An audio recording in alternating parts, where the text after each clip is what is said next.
There you are. We lost connection.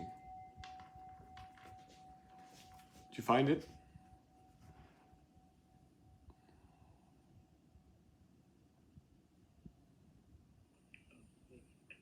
Yep, can you hear me now?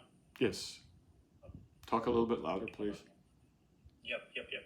Can you hear me now? Yes. Yes, good.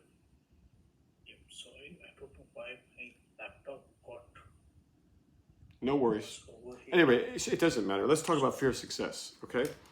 It's a common syndrome. Do you have it? Okay. I don't think so. At least I never. But you said something about not wanting to apply to the really, really good job because you had I self-doubt, think, and your self-doubt was because of laziness, cowardice, and greed for gratification. yeah, so I think here as far, is it something called Jonah complex? I don't know. What I saw complex? the Wikipedia, so Jonah, Jonah complex. Jonah? Like the whale? And I think, is it? Yeah, Never heard of that. I don't know. All right, never mind. The words aren't that important. But fear of success, people set a limit on themselves. They say, "Oh, I'll never wake up. Oh, I'll never I'll never get my dream job, or no one will ever love me, or all this devil talk." What's that about? Yeah. How is it fear of success? Like, I feel like it's. Well, in just this case, normal it was the fear. girl. They said they had a control group. They had a control group, and the control group went to Wellesley College, and they were matched against Harvard College girls, right, from Radcliffe, right? And the girls from Radcliffe, who on the surface were going way back then, to a higher prestige institution, with the boys, did worse in life in terms of professional achievement, professional success, than did the girls from Wellesley, who didn't go to school with boys. I mean, it was a girls' college. Don't you think that's interesting? And we know that learning is improved if there's Competition. no one of the opposite sex around, but performance is enhanced by the very same thing. All right? And we could talk about that later. But let's talk about this fear of success thing. Is it possible that you've got something like this? Could be. All right, so you need to look into it, right? Yeah. I wish I could remember her name. Is it her, like, is it Maslow? No, but it's the same kind of level of psychology, American psychology. Well, let's talk about Maslow's hierarchy. They have a very nice association. What's at the bottom of the hierarchy? I think Oh. food. Yeah, look it up. Just do it. Let's do it right, all right? Because other people are going to learn from this. Yeah. At the bottom of Maslow's hierarchy of human actualization, right? And the hierarchy only goes so far, but what's at the bottom? Physiological needs. Like Food, air, food, water, and video games, right? What comes next? Safety, like personal security, Yeah. employment, Yeah. like consistent income. And It says employment. yeah, employment. Okay, so security, Then basically. operating. So food, security. Then comes love and belonging, like friendship, intimacy. Okay, so we're going up the pyramid of human, because if you're still living at the level of food, water, and pseudo safety in video games or whatever, you're not living a very high life. You're living pretty low on a pyramid. You're basically living like an animal. And you are an animal, so there's no shame in that. But you need to be honest with yourself and say, hey, listen, I just want to live like an animal, and I just want to eat, drink, and do what and gratify my physical needs, and that's all I care about. And that's fine. A lot of people do that, and they live like that. But I don't think you'd be here if you were happy with that. But let me say one other thing is that, I don't have anything against video games. I think video games are great. But it's when they become obsessions and when they block you from growing and block you from learning. It's like anything else. I mean, I think food is great. But if all you do is eat food, and now you're so fat you can't even enjoy your life because your physical health is compromised, well then, I'd say maybe something to think about. But let's keep going. So we have food, security, love. What's next?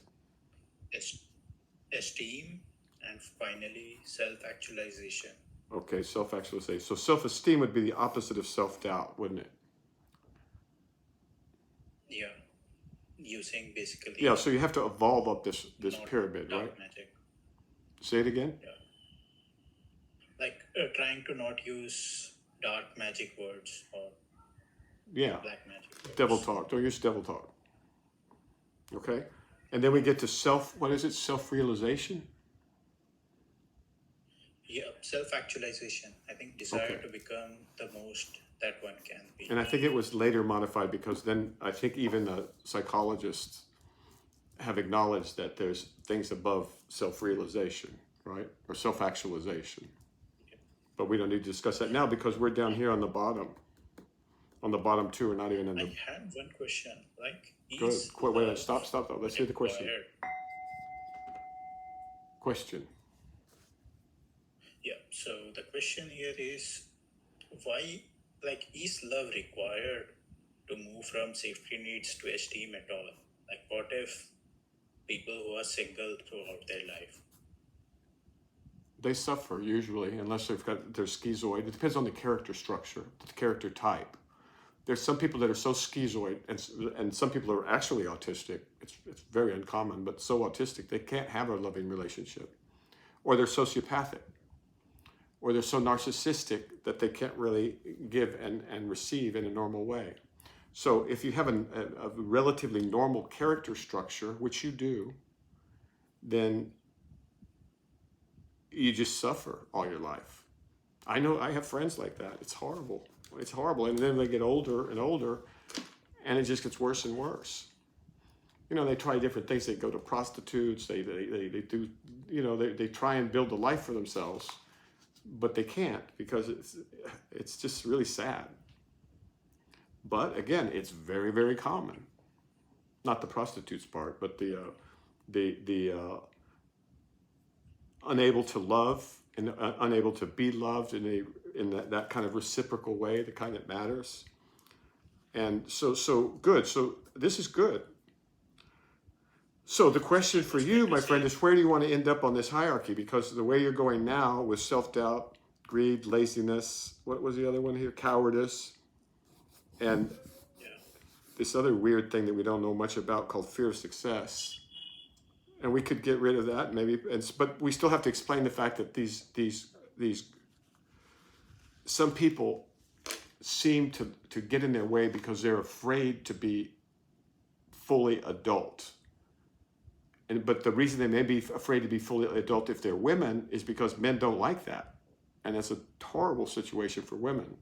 And it must be addressed, and it's being addressed, right? I mean, now they're going to have different problems, but they won't have that problem. But in men, fear of success just means, cutting off your balls before you, take a shower. And again, if you want to be that person, go ahead. I don't recommend it. Yeah. So then what are the remedies for all this? The first one is insight, and good for you. You're developing some insight, some curiosity. And to do that requires some energy, some effort, right? Effort.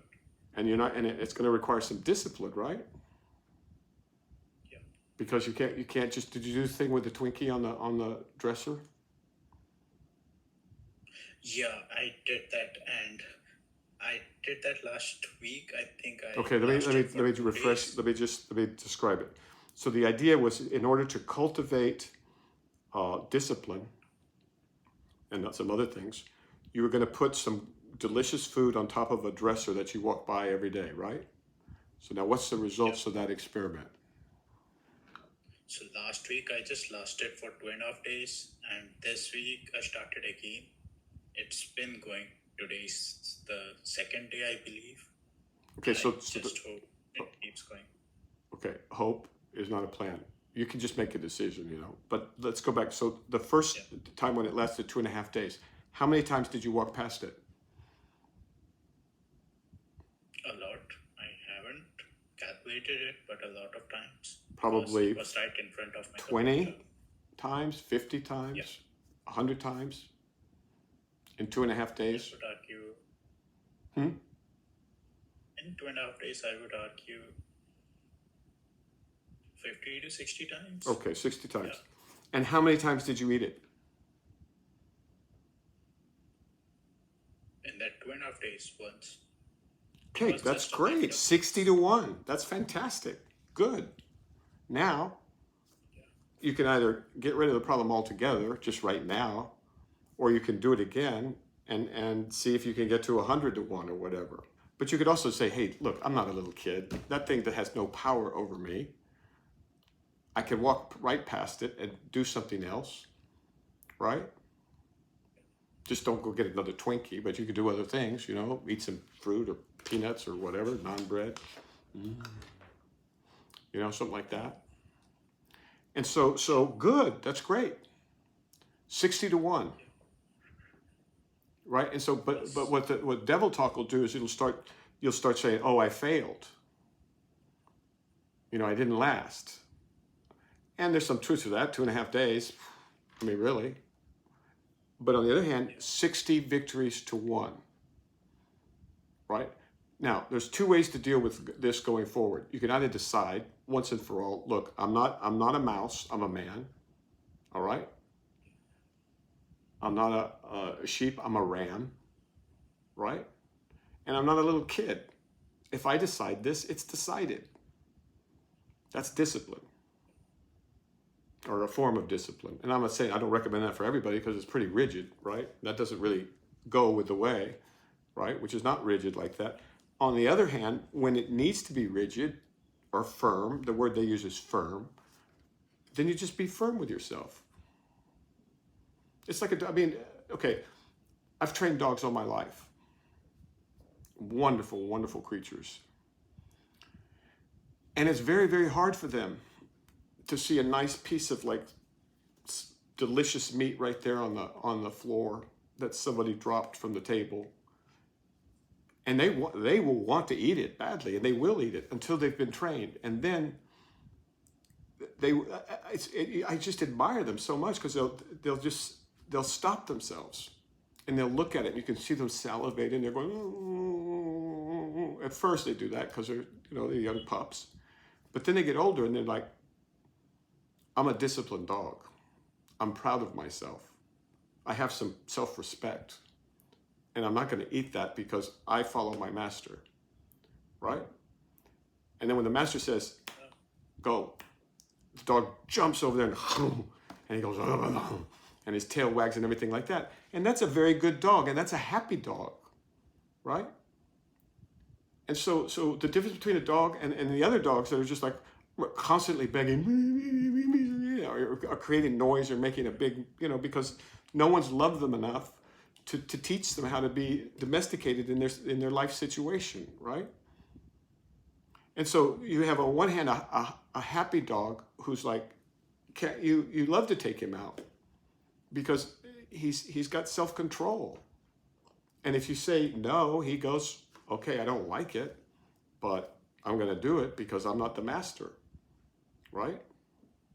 Now the question is, who's going to be the master of you? Are you going to just roll over and say, okay, whatever corporation wants to take my money, take my time, feed me junk, make me fat, make me stupid, and keep me just the way they want them, I'm going to go ahead and be their bitch. Or you could say, I don't want to be somebody else's bitch. I want to have a better life than that. But see, that's a decision you make. And no one can make it for you. And also the other thing is, no one can give you ambition. And you can't buy it. You can't rent it. You can't sell it. I mean, you get people to motivate you for a while, but it only lasts, maybe if you go to a really, really expensive motivational thing, it may last, I don't know, a couple of months, maybe a year, but that's still, it's got to be done on your own. And it got to be done soon because you're in the middle of your prime time of your life in terms of your capacity to learn. And so I don't know what you're going to decide, but you need to decide. And so with regard to the Twinkie on the dresser, you just say, I'm not going to eat that Twinkie, period. That's it. Or you could just do it the slow way and take 3 times, 5 times as long, and waste all the mental energy in your mind. Because your mind, you are the master of your mind, not the other way around. But if you let yourself be mastered by your mind, you're going to be miserable. You're not going to be very bright. You're going to be not as pleasant to be around with other people because you'll be a lot less happy. And you'll probably be fat and lazy too, right? Because your mind does not want you to succeed yet, because you have not mastered it. You see? I have a video, it's called Mastering Mind, I think. And I think it uses an Indian elephant in it. And it talks about have you seen that one? No. Go back to my old videos. I used to teach this stuff to large groups. Okay? And so you have but I'm going to tell it to you now, but that doesn't mean you shouldn't go learn about it. In India, you have a man, right? He's about this big, and he's on top of an elephant, this big, right? A man on an elephant. Now, the man wants to go east because that's where the wedding is that he wants to go to. But the elephant wants to go west because the elephant knows there's some food and some water over there and some shade. Now, the elephant's not trained. Which way are they going to go? The place that is decided by elephant. Exactly, right? Because the elephant doesn't have a master. There's no master, right? Now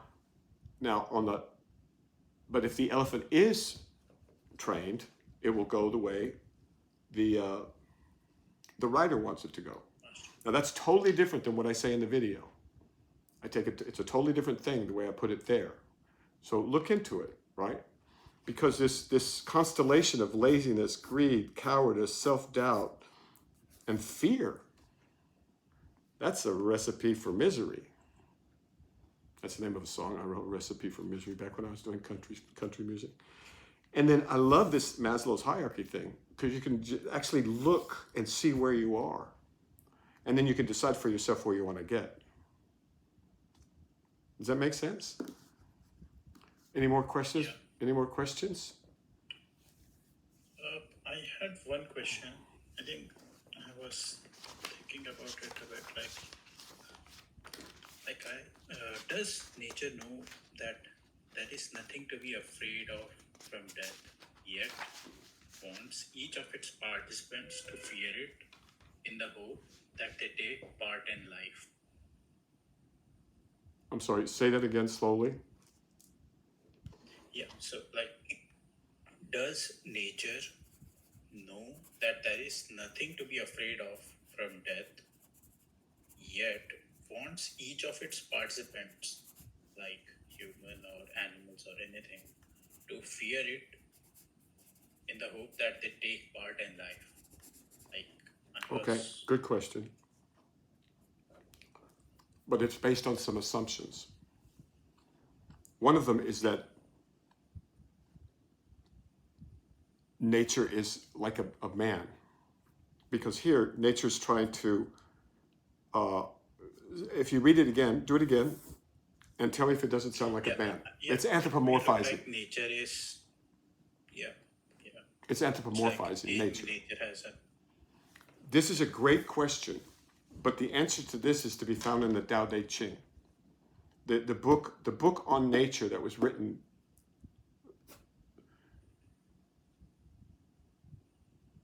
2,500 centuries ago is still the best book on this. It's been in constant use. It's probably what created the Chinese civilization, right? Some person with insight that was given to him Lao Tzu maybe, or even before Lao Tzu with the I Ching, the Book of Change. They wrote their observations about nature and man. And they drew some very, very useful conclusions. And so what I'd like to introduce you to is a book called The Essential Tao. The first half of it's only 82 pages, and they're half pages, so it's like 82 paragraphs. Well, 82, I don't know how exactly. So something like 82 pages. It's a book I've been studying all my life, right? I started when I was young, and I'm still studying it. And I'm not alone. Most men, well, not most, I don't know. I know many men who admire this book because this book is pregnant with understanding and beauty and descriptions and wisdom, both about nature and man in nature. Because the reason this question is so good, although I would word it very, very differently than this, is because if we accord with the way, if we accord with nature, then we're golden, right? Right? And if you look around, everything must accord with nature, whether they like it or not. And in reality, things build up, and then they start to fall apart. Trees put on their leaves in the spring,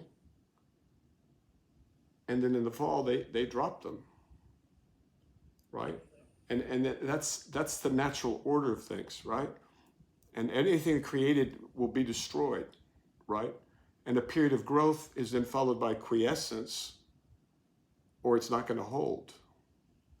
And that and much, much, much, much more. So the Essential Tao translated by Thomas Cleary, also an enlightened translator, which is very rare to find and so valuable to the world. Imagine a translator for these languages we can't get to because some of them are very ancient. But he's enlightened, full bore, right? He'll be a saint. He'll be Saint Cleary in probably 300-400 years, 500, depending.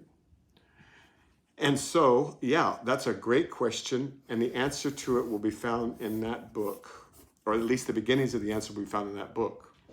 And now, if you were to start to get curious about that, about what are these things that mankind has been preoccupied with since the beginning of mankind, you'll find all of the answers to these questions and much, much, much more. But nobody can do it for you, right? Yeah. And so this is like a way to look at this would be like, it's kind of like going to grad school. It takes some, in the beginning it takes some effort, then it doesn't take any effort anymore. You do it because it's the natural way of things. You have a brain for a reason. And the reason is not so you can take money out of your bank account and give it to the video game people, or so you can unwrap Twinkies. I don't know what you're eating over there. I'm just using that as an example. That's not what your brain is for. Your brain is for other things. But devil talk will get in your way. And to say, well, I'm fearful, or I have a fear of success. That's another piece of devil talk. Or I'm what were some of the others? I'm a coward, or I'm greedy. Who's in charge here? Self-doubt. Yeah, self-doubt. So who's in charge here? You or your mind? And what I'm going to submit to you is that if you let your mind be in charge, you're sunk. So you need to master your mind as the first order of business. And you're a smart guy, so think how much that can be fun. I mean, good God, what's more interesting than your mind? And then when you start to really learn about your mind, then it changes character altogether, right? And there's nothing but great stuff in front of you if you throw away the devil talk, stop being a bitch to your mind, right? And take control of the situation, right? No Twinkie's going to attack you from the dresser. I've never heard of anybody being attacked by a Twinkie. So that's just your mind messing with you, and you got to get that dog under control, right? Yeah. Any other questions before we stop? No. But I think one problem with it is like first recognizing it, that I'm under the control of it. Yeah, absolutely. And then creating some doing something space about too, it. right? So creating some space. Yeah, So let me I'm getting some hand of it these days, but let me give you a meditation you can do all the time, right? You don't have to do anything fancy. It's called stopping and seeing. Now, when you look at something, if I look at this, I have my attention on it, right? yeah, If I listen to this,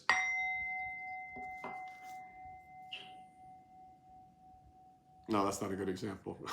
Because I have a conditioned reflex. I mean, this is used for editing, right? For sound when you need to cut it in different spots. But in addition to that, I'm like Pavlov's dog. I have something of a conditioned response to it, but it's a nice one. But so your attention can be directed outward to sounds, to objects, to movement, to things going on. That's when you breathe out. That's called seeing. When you breathe in, you turn your attention around and you look at the space behind your mind, behind your body, behind the world, behind the universe, actually, but I don't want to go there too far. And so basically you turn the light around and on each breath, so you're using your breath to look, and then you can be talking to somebody and do this, right? Like you can do it right now. Like you listen to me talking, and when you breathe out, you see me, and I'm making things with my pencil and sounds over here, and so on and so forth. But then when you breathe in, your attention rotates and it goes backwards to the vast space. It's a very sweet space too. It's peace. It's stillness. It's quiet.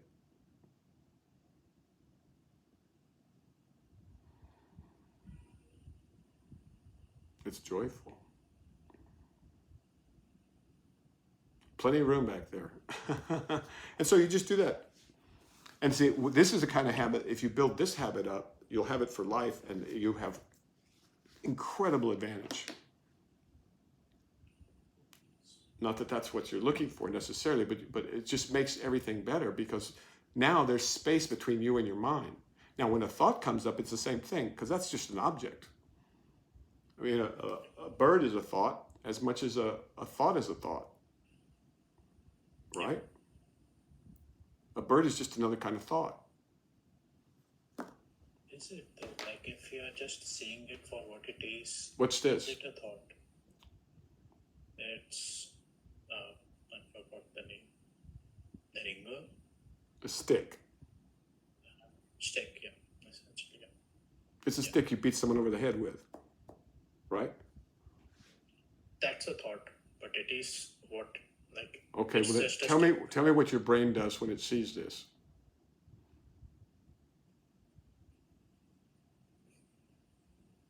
thought of stick pops up and things No. Thought of related stick to is it not the pops first thing up. that pops up. Okay. Oh boy. What is this?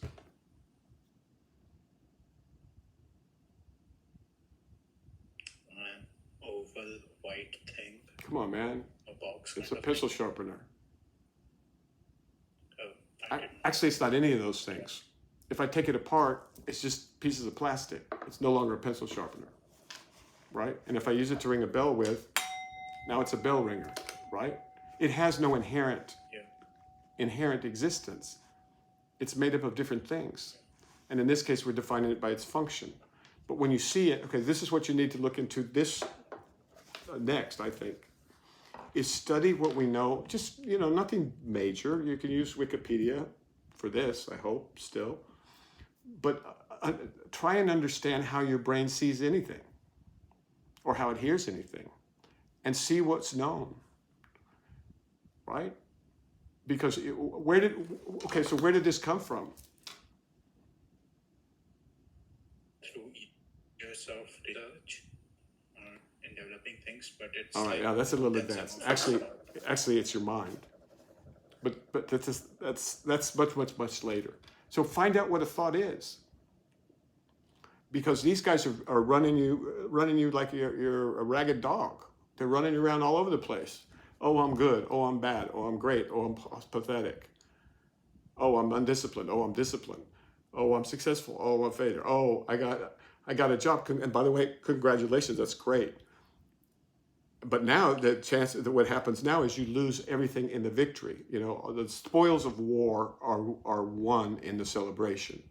So when people achieve something, they want to celebrate. And so what they want to celebrate usually with is food and laziness and video games and doing whatever the hell else they wanted, you know, and just indulge. And then they lost all the gains, right? And they have to do it over again, which is okay. But sooner or later you run out of time. And you're in your mid-20s, and I know you think you got all the time in the world, but you don't. You honestly don't. And ask any old person. You know, probably 80 to 90% of the things your parents teach you is absolutely correct. Right? As a general rule. So yeah, man, it's a journey of 1,000 miles. It could be joyous or it could be just misery. And no one can decide but you. But you, don't let your mind be, don't mistake your son for, don't mistake a thief for your son, is the Zen way of putting it. Don't look at the devil and call him Sister Teresa or whatever. You know, it's just like, you got to be intelligent about this. But you have a mind, you are not a mind. You have a body, you are not a body. There are thoughts. I know you think they're yours, but they're not really. They come from, well, this is an interesting subject, but learn some basic neurobiology, okay, so we can talk. And the easiest place is the visual system. What actually happens when a frog sees a fly? Because frogs see movement, they don't see stationary things, right? So they live in a different world, they see differently. So, and they live in a different world, and you live in a different world too than I do. I don't even live in your world, actually. And because your world is hell. I mean, not you personally, obviously, but the world of the common man is, I mean, put it nicely, quiet desperation, right? So, but nobody can, and nobody should try to get you to take this next step, which is to say, hey, I'm not a mouse, I'm a man. And I'm a grown man at that. And I don't want to be a miserable, or maybe you do. Some people are masochists. So anything else before we stop? No. All right, sir. Congratulations on the job. That's good news. You're going to have to do, I mean, for this to make any sense, you're going to have to do homework, right? Because I can't do it for you. And the fact that these were left out of your education is not surprising, but it doesn't make any less your responsibility to fill in the gaps. Make sense? Yes. Okay. Take care.